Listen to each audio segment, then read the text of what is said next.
Lahat daw po ay may nangangailangan ng tulong. Tama? Pag sinabi mong hindi mo kailangan ng tulong, ba ikaw na. Kahit lang magbuhat ng lamesa, pag mabigat, iba, daddy, tulong. O kaya, Ivy, malakas pa sa akin si Ivy. Buhatin mo nga ito, anak. Diba? Pagod ka na, pwede bang pahugas? Ng pinggan na lang, anak. Pahinga na ako. Lahat po tayo nangangailangan ng tulong. Tama po ba?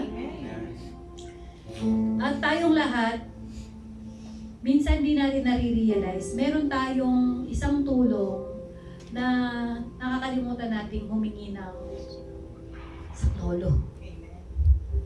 For example, nagsuswimming. Marunong ka naman mag-swimming, ba? Kaso napulikat ka nung araw na yon. Ang tendency, palubog ka na. Ang daming tao doon, pero nagkukumahog ka doon. Ano dapat gawin? Mag-pray. Di ba sisigaw? Help. Tulong! Di ba ba? Tama? Kaso yung tao, prideful. Ayaw humingi ng tulong. Bakit pagtawanan nila ako, nalulod ako? Di ba? Ang galing ko mag-swimming, bigla ako nalulunod. Di po ba?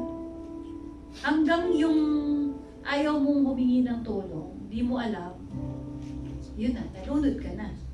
Namatay ka na. Yung dapat na may pag-asa ka, na merong nakatulong sa'yo, hindi ka natulungan. Ganon din po ang mga buhay natin. Araw-araw tayo nagtatrabaho, nag-e-enjoy, kumakain, no?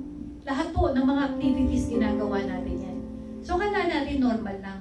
Little we know, tayo pala'y nalulunod. At yung paglunod na yon, naaabot sa kamatayan. Ano po ba yun? Kaya nga po nilagay ko dito, the need for salvation. Madalas ang hinihingi nating tulong is physical na tulong. No? Pwede ba tulungan mo ako dito? Pwede. At least ngayon marunong na tayo. Kuya, pakipag-pray naman.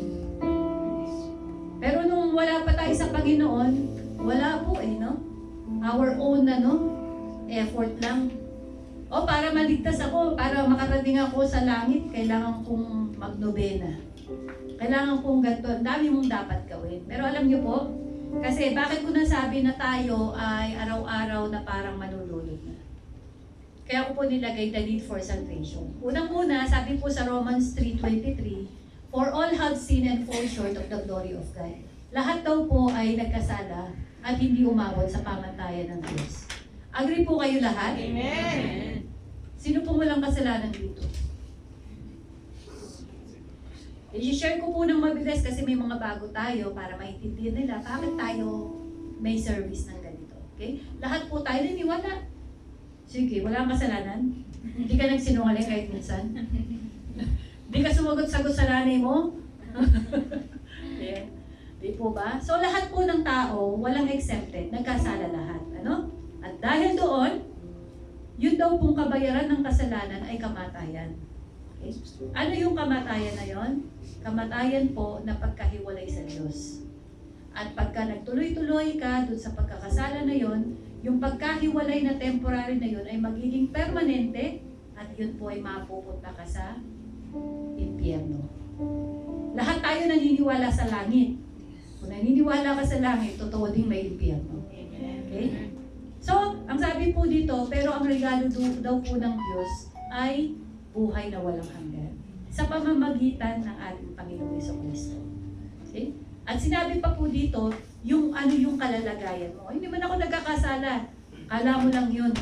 Hindi man ako patay. Actually, patay ka na ngayon pa lang. Ang sabi po, as for you, you were dead in your transgressions and sin. Kung ikaw ay nagkasala, isa lang yan, kahit napakasimple, namupit lang naman ako ng 5 pesos. Siya, nirap niya yung bangko. Pareho pong kasalanan yon sa Panginoon. Ang sabi niya, patay daw po tayo dahil sa mga kasalanan. Okay? At pagkatapos sabi dito, dahil tayo ay patay dahil sa kasalanan, hindi natin nasusunod yung kalooban ng Diyos. Ang ginagawa natin, yung kalooban nitong mundong ito. Yung pattern ng mundo. At pagkatapos nasa under po tayo ng rule ng kadiliman. Kingdom of the air, sa Tagalog, nasa ilalim daw po tayo ng kapangyarihan ni Satanas. Ayan ang sinabi. At ang espiritu pong nagwo-work sa atin, spirit of disobedience. Okay? Ito po yung mga naisama ko sa message nung nakaraan Friday, ano? Pero ang pinakamagandang balita, mga kapatid, bagamat tayo nagkasala at patuloy na nagkasala, meron pong pangako ng kaligtasan. Okay? Ano yung kaligtasan? Ang sabi dito sa John 3:16, "For God so loved the world that He gave His one and only Son, that whoever believes in Him shall not perish but have eternal life." Kahit pag gaano kalaki ang kasalanan mo, at siya ay nagsinungaling lang, actually, number 1 ang kasinungaling na kasalanan na gagawa ng tao, ano? At yun ay isang pusakal na mamamatay, pareho po ang ating timbang. Kaya wala po ditong magsasabi na, ay hindi ako kayang patawarin ng Diyos. Amen? Ito po yung sinasabi, dahil po mahal tayo ng Diyos at ibinigay niya yung kanyang bugtong na anak, ang ating Panginoong Jesucristo. Ang sino daw pong manampalataya sa Kanya ay hindi mamamatay, kundi magkakaroon ng buhay na walang hanggan. Yun po ang kapulutan. At pagkatapos, itong napakagandang balita. Sabi niya sa Romans 5:8, "But God demonstrate His own love for us while we were still sinners." Kahit nung panahon na makasalanan ka, ikaw ay nag-e-enjoy, nagdulunoy sa lahat ng mga kamunduhan. Namatay ang Diyos para sa iyo. Ibinigay niya yung buhay mo, buhay niya para sa iyo. Dahil ayaw niya ikaw mapahamak sa apoy ng impyerno. At sabi pa dito, yung grasya ng Panginoon ay ipinakita niya sa pamamagitan ng ating Panginoong Jesucristo at ibinibigay niya ngayon yung salvation. Yung kaligtasan kanino? Sa lahat ng tao. Amen? Napakaganda ng Panginoon. At tapos, eto pa ang magandang balita. Dumating ang ating Panginoong Jesucristo. Sabi niya, He rescued us from the domain of darkness. Niligtas tayo, rescue. Para kang nakidnap. Ni-rescue ka na, Panginoon, mula sa kadiliman at ikaw ay dinala dun sa kaharian ng kanyang beloved Son. So tayo po ay mapupunta dun sa Kingdom of Heaven. Sa ilalim ng kapangyarihan ng ating Panginoong Jesucristo. In whom we have redemption, the forgiveness of sin. Sa Kanya daw po yung kapatawaran. At pagkatapos, ano lang po ang magiging kaparaanan para sa kaligtasan? Ang sabi dito, John 14:6, Jesus answered, "I am the way, I am the truth, and I am the life. No one comes to the Father except through me." So wala pong paraan para makapunta tayo sa kaharian ng Diyos, kundi sa pamamagitan ng ating Panginoong Jesucristo. At pagkatapos, salvation is not found in no one else. For there is no other name under heaven given to mankind but which we must be saved. Wala po daw, no, nakaligtasang matatagpuan sa kahit anong bagay pa. Wala sa pera mo, kapatid. Wala sa kakayanan mo. Wala dun sa kung sinong kakilala mong backer mo. Wala daw po, hindi daw po dun matatagpuan. Saan matatagpuan? Wala, kundi sa pangalan lang ng ating Panginoong Jesucristo. Amen. At sa Timothy 2:5-6, "For there is one God and one mediator."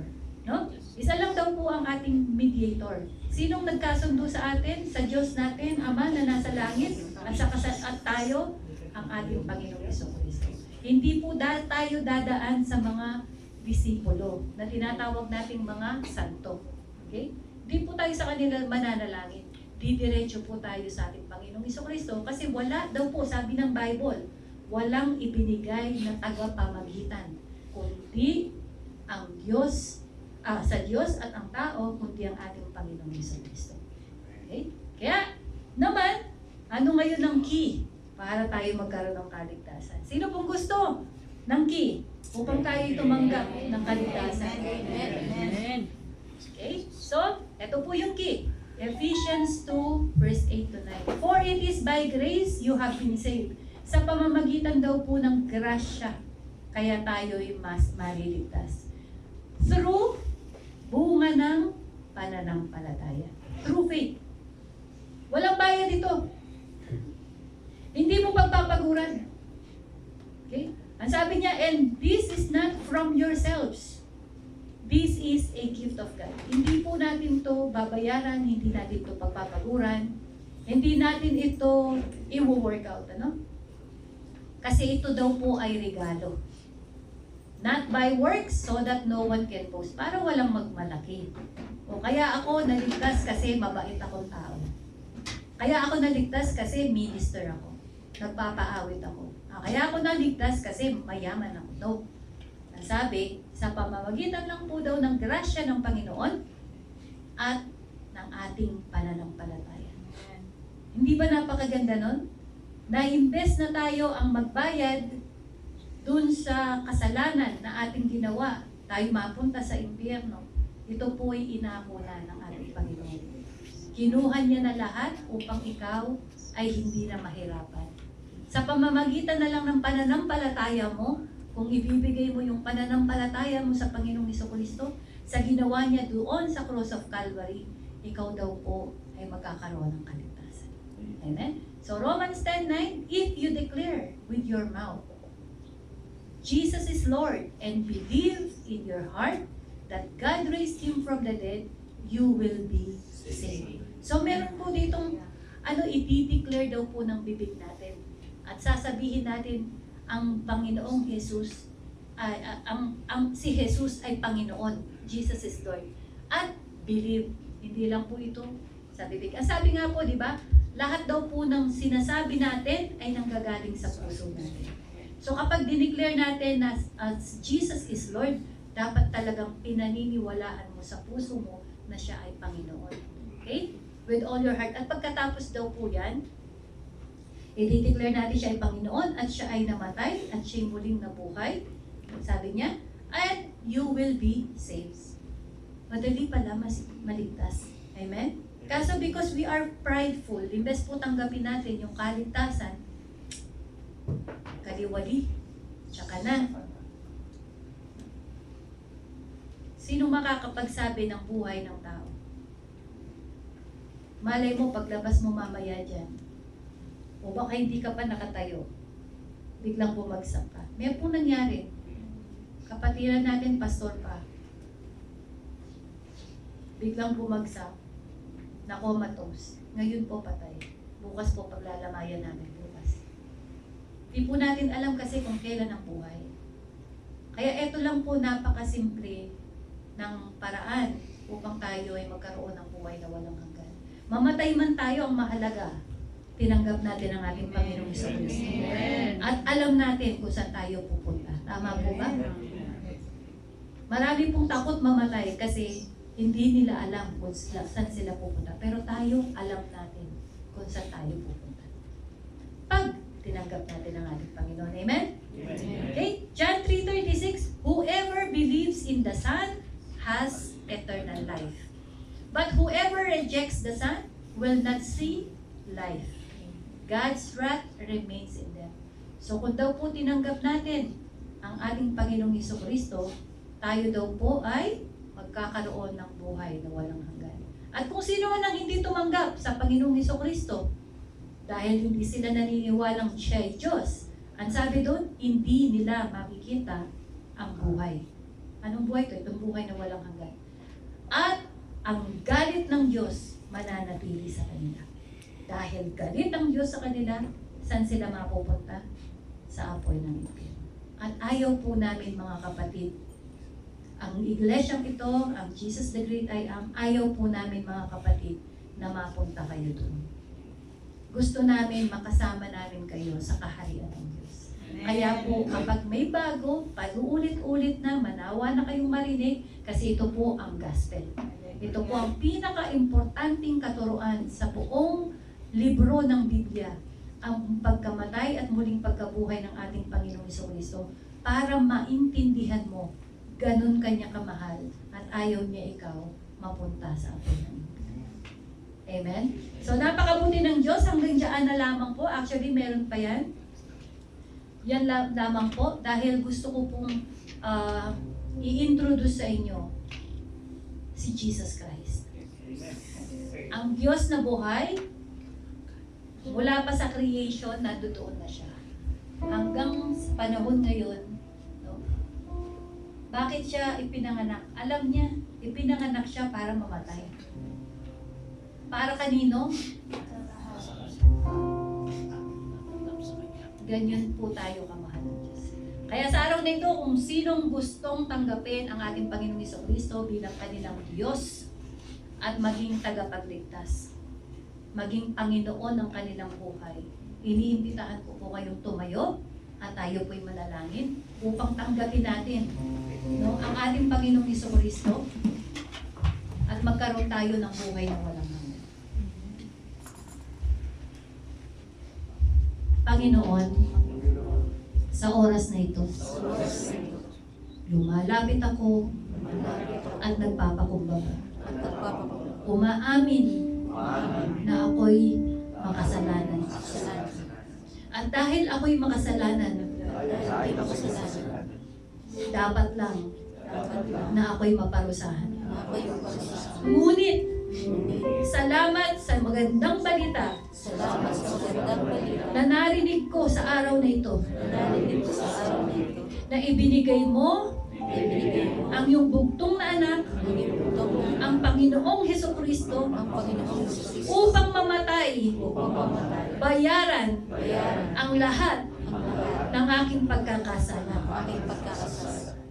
Siya'y namatay, muling nabuhay, at ngayon, naniniwala ako kung tatanggapin ko siya bilang aking Panginoon at aking tagapagligtas, ako ay magkakaroon ng buhay na walang hanggan. Dinideklara ko sa araw na ito, tinatanggap ko ang Panginoong Jesucristo at isinisigaw na siya ang aking Panginoon at aking tagapagligtas.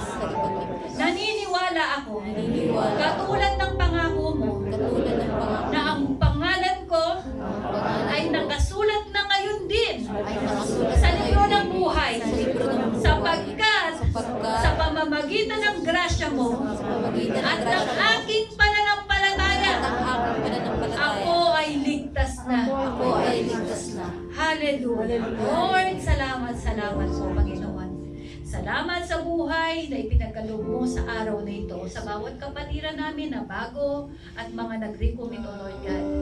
Hindi, O Lord God, hindi namin masukat, maunawaan ang dakilang pag-ibig mo sa amin.